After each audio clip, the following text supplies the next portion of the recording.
Darling Albert, anak, Jepoy, kumain na kayo.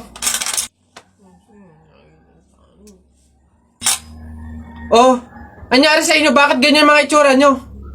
Kasi darling, natalo kami nung pamilya ni Paring Kaloy dyan sa nauusong flip-top ng mga bata ngayon. Visit. Baka naman kasi hindi mo kinausap ng ayos. Tsaka, sa mga flip-top na yan, bakit ba naman sasali pa kayo sa mga ganyan? Away, bata lang yung mga ganyan eh. Tara nga kay Paring Kaloy, samahan nyo ako, kausapin natin na maayos. Maayos ha, mahinahon. Paring Kaloy? Paring Kaloy? Sino yun? Hoy, Marindelia, napasadya ka, anong meron?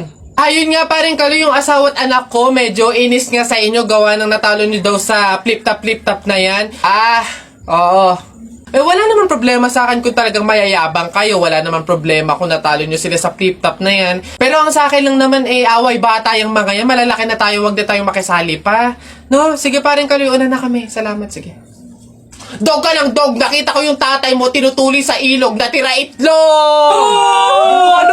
Asawa ko yan, darling! Abate ka, biglaan to Alam ko trabaho ng tatay mo, tanod. Nakita ko sa ilog, inaanod!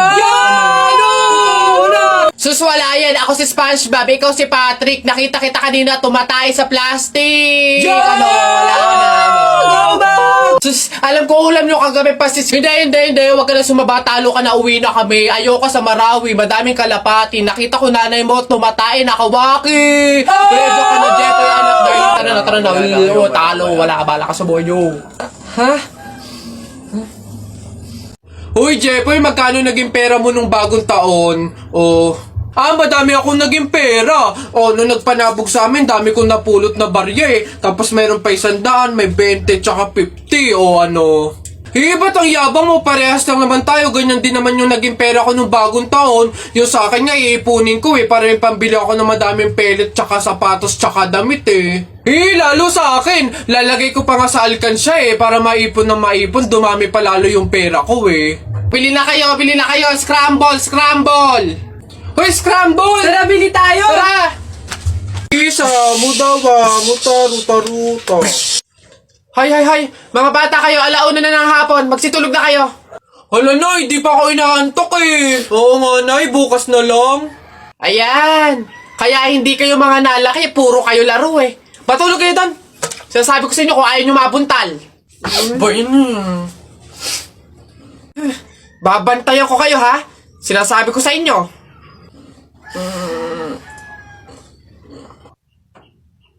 Dali, matulog!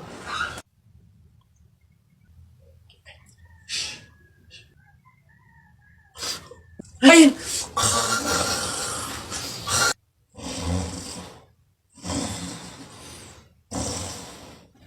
Sabi ni Ninoy Aquino, lahat tayo pantay-pantay. Taas mo yung kilikili mo, lahat tayo patay! T-shirt mo puti, sapatos mo puti. Ikaw na yung nandyan, pero di ka pinili!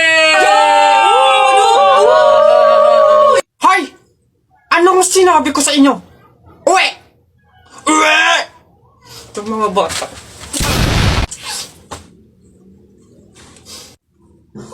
Ba't ganyan mga itsura nyo? Kasi naman tayo natalo kami ng Jepoy na yun sa flip-top Bata-bata, yabang-yabang Diyos naman, natalo kayong dalawa ng isang bata sa flip-top? Hihina naman ng mga anak ko na to. Ako nang tatapos di sa nginunguto-nguto nyo yan. Ituro nyo sa akin ng Jepoy na yan. Eto tay. Totoy, ikaw pala tumalo sa mga anak ko sa flip-top. Hindi naman sa pinapatulang kita dahil bata ka. Pero syempre, mga anak ko to, kailangan ko ting ipagtanggol. Ngayon, tayo naman maglaban sa flip-top, sige po, ako naman mauuna, eto, nakita ko nanay mo nasa bintana, pinana ko, laglag ang nana! Yun na yun, Jepoy. Eto, nakita ko ulam nyo kagabi, tinola. Ayaw mo ng tinola kasi gusto mo, ihi ni Lola! Wala yan eto. Short mo okay, damit mo okay, ngumiti ka lang na konti, kamukha mo na si Koke. Wala naman pala tong batang to Eto, tingnan natin. Nakita ko tatay mo lumunok ng methamphetamine hydrochloride. Pinasabugan ko ng fireworks composed of strontium carbonate. Lumabas si oxide! Ang daya naman! Bakit parang pang matatalino na yung mga flip-top nyo? Sus, wala ka lang eh. Oh, bilang panghuli, dahil alam kong talo ka na, nakita ko nanay mo sa wish ko lang. Eto ko langot, sa'yo na lang!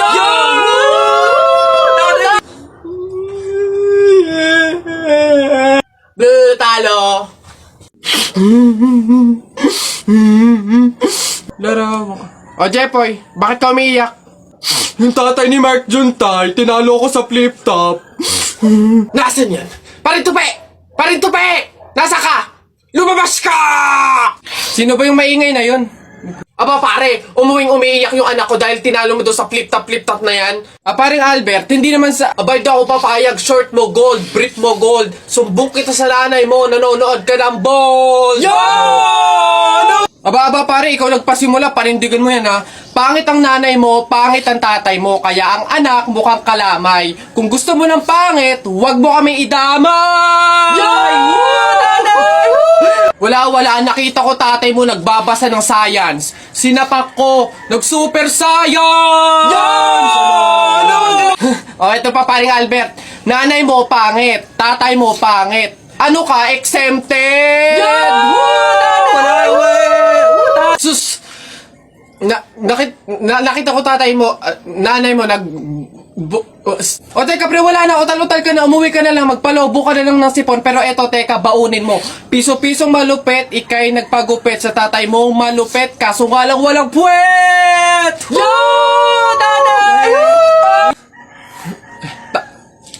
May araw ka din sa akin, paring Kaloy, sasabi ko sa'yo.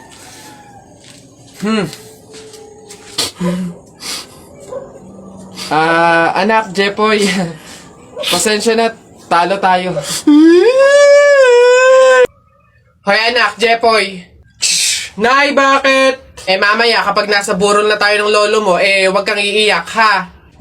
Nay, bakit? Kasi sabi daw nila, pamahiin daw yon na bawal daw umiyak kapag may burol gawa ng hindi matatahimik yung namatay. Nay, mahirap pigilan yun, si lolo yung namatay Asundin mo na lang, basta pag ando na tayo sa burol ng lolo mo, wag kang iiyak. O, sige. Lo, paalam na. Nandito po yung apo nyo, si Jepoy.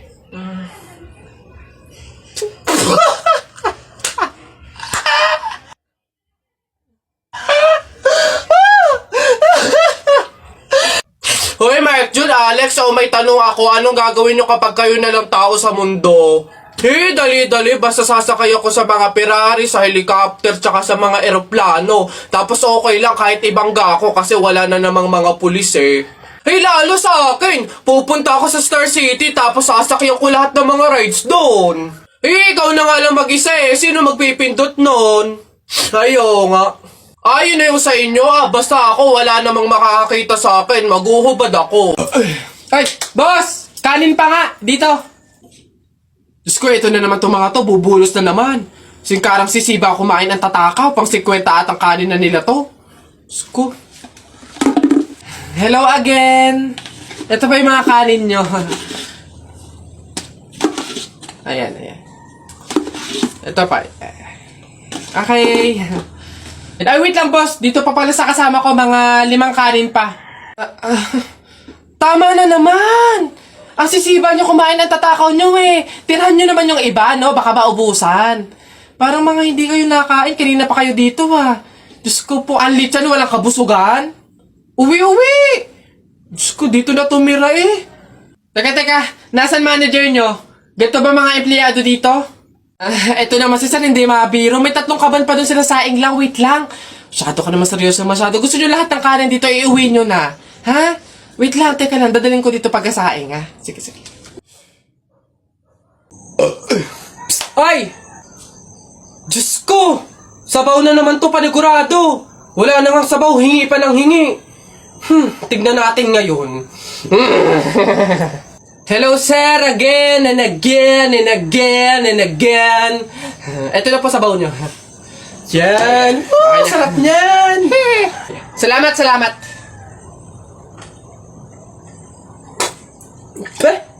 Hoy! Ay, sir, bakit? Hoy, ano to? Tubig to, hindi to sabaw. Ay, sir, alam ko. Ang usapan kasi, sabaw. Hindi klase ng sabaw. Aba bastos to, palitan mo to. Sasabi ko sa'yo, palitan mo to. Ay wow! Kayo pa tong galit ha? Eh malamang ubos na yung sabaw namin, kakahingi nyo. Pang 100 sabaw lang naman yung hiningi nyo kanina, kaya naubusan na kami. Kapal naman ito, buto-buto na nga yung ulam nyong manok. Para lang mapakinabangan nyo yung only rice namin, kaya ka nagsisabaw ng sisabaw dyan. Ha, ganon. Eh anong gagawin ko dito? Ah, hindi mo alam yung gagawin mo? Ako alam ko, isabaw mo yan sa only rice mo. Gawin mong sabaw tubig. Visit to. Ano ba yun? Tagal naman na order ko. Ay, ayun na. Hello, sir. Ito na po order nyo. Oh, ayan. Oh, ayan. Okay na po, 812. Hoy, teka, halika. Ay, sir, ano yun? Bakit dito ako kakain sa dahon ng saging? Paltan nyo to. Nasaan ba yung manager nyo? Tawagin nyo nga. Ay, sir, good day po. Ano pong problema dito?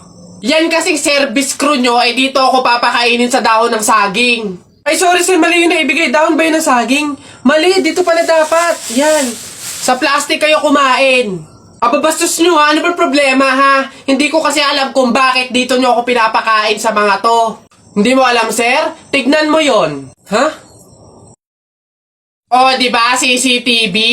Ikaw lang naman yung lagi naming nahuhuling nangunguha ng mga plato namin. Hiyang-hiya naman kami sa'yo, ang kapal na mukha mo. Naubos na yung mga plato namin dahil sa'yo. Hindi ko alam kung bakit ang hilig-hilig yung manguha ng mga kasangkapan ng mga fast food chain.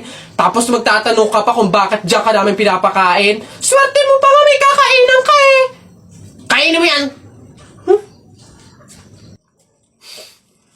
O basta mga pare, ganito ang plano ha. Kapag andun na tayo sa Mang Inasal, isang PM1 na only rice lang yung o-orderin natin. Isa lang ha. Tapos PM2 na hindi naman only rice. Makakatipid na tayo nun guys kasi doon sa order na only rice tayo, hihingi ng mga kanin. G? Okay? G. Oh, good day mga sir. Excuse me, order kami no? Ano? PM1 isa na only rice. Tapos, PM2 na hindi naman only rice, 3. Hoy kayo. Sinong maloloko nyo, ha? Wala na kayong maloloko dito. Alam na namin yung mga strategy nyo. Since mahal yung only rice, isang only rice lang yung o-orderin nyo. Tapos yung iba, mga mumurahin na. Ngayon, pag naubos yung kanin, tsaka nyo pupuntiryahin yung isang only rice lang na order nyo. Bubulos kayo ng bubulos, iisa lang naman yung in-order nyong only rice. Sinong maloloko nyo? Hindi. Simula ngayong araw na to, hindi na mangyayari yung ginagawa nyong ganyan. Kung sino lang yung umorder ng only rice, siya lang yung kakain ng madaming kanin. Ay, bawal ba yun? Oo, bawal na nga. Ngayon, kaya wag na kayong magtangkang magdaya-daya dyan mga abutan ng kanin nyo na yan dahil pababantayan ko kayo. Pasok! Kala nyo tignan natin ngayon. Hoy guys, wala na tayong kanin. Hindi tayo lahat pwedeng humingi ng kanin kasi isang only rice lang naman yung order natin. Eh may nagbabantay pa. Hoy, nakikita at naririnig ko kayo ha? Tigil-tigilin nyo yung bulungan nyo at pandadaya nyo. Sabi ko sa inyo, kung sino lang yung umorder ng only rice, siya lang yung kakain ng madaming kanin ha? Excuse me po, magtatanong lang po, mawalang galang na. Wala po kasi kaming chicken oil dun sa table namin. Hihingi lang po sana ako.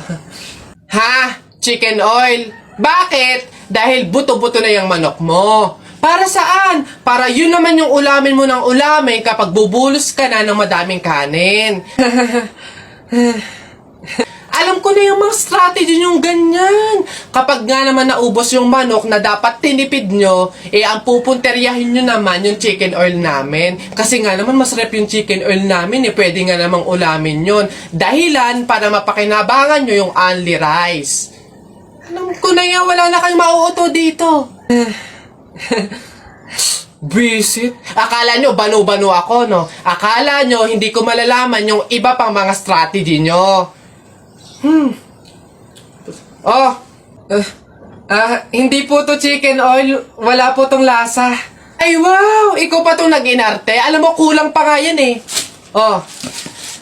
Asin. Budburan mo ng asin para magkalasa. Chicken oil. Wala na, ubos na.